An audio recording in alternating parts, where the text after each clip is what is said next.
ভারতের কেন্দ্রীয় স্বরাষ্ট্রমন্ত্রী অমিত শাহর আম্বেদকর মন্তব্য ঘিরে দেশটির সংসদে সরকার ও বিরোধী পক্ষের মধ্যে উত্তপ্ত পরিস্থিতি চলছে।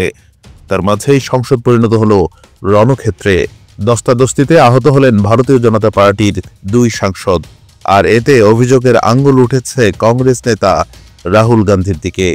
বৃহস্পতিবার ভারতীয় সংসদের বাইরে বিরোধী দলনেতা রাহুল গান্ধী ও বিজেপি সাংসদদের মধ্যে তীব্র ধাক্কাধাক্কি হয়।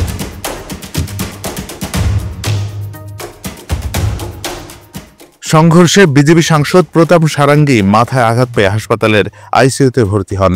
এছাড়া আরেক আহত বিজেপি সাংসদ মুকেশ রাজপুতকেও আইসিইউতে ভর্তি করা হয়েছে। বিজেপির অভিযোগ, রাহুল গান্ধীর আঘাতেই তাদের দলের এমপিরা আহত হয়েছেন। বিজেপি সরকারের সংসদ বিষয়ক মন্ত্রী কিরণ রিজিজু বলেন, কি করে রাহুল সংসদে শক্তি প্রয়োগ করতে পারেন? কোন আইন তাকে এমপিদের শারীরিকভাবে লাঞ্ছিত করার ক্ষমতা দিয়েছে? সামাজিক যোগাযোগ মাধ্যমে ছড়িয়ে পড়া একটি ভিডিও চিত্রে দেখা যায়, ভারতীয় সংসদের বাইরে বিজেপি সাংসদ প্রতাপ সারাঙ্গী মাথায় আঘাত পেয়ে কিছুক্ষণ বসে থাকেন। এ সময় রাহুল গান্ধী তার কাছে গিয়ে শারীরিক অবস্থা সম্পর্কে জানতে চাইলে বিজেপি সাংসদরা ক্ষুব্ধ প্রতিক্রিয়া দেখান। তখন বিজেপি নেতা নিশিকান্ত দুবে রাহুলকে উদ্দেশ্য করে বলেন, রাহুল, আপনার কি লজ্জা করে না? আপনি এখানে গুন্ডামি করছেন। একজন বৃদ্ধ লোককে ধাক্কা দিয়ে ফেলে দিলেন। ঘটনার পর রাহুল গান্ধী অভিযোগ করেছেন, বিজেপি সাংসদরা তাকে ধাক্কা মেরেছেন এবং সংসদ ভবনে প্রবেশে বাধা দিয়েছেন।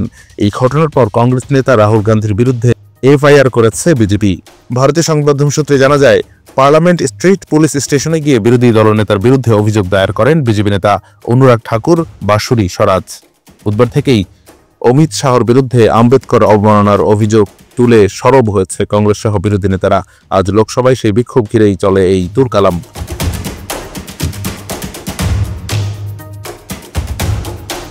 প্রসঙ্গত 1999 সালে উড়িষ্যায় অস্ট্রেলীয় মিশনারি গ্রাহাম স্টুয়ার্ট স্টেইনস ও তার 2 শিশুপুত্রকে পুড়িয়ে মারার ঘটনায় নাম জড়িয়েছিল বজরং দলের।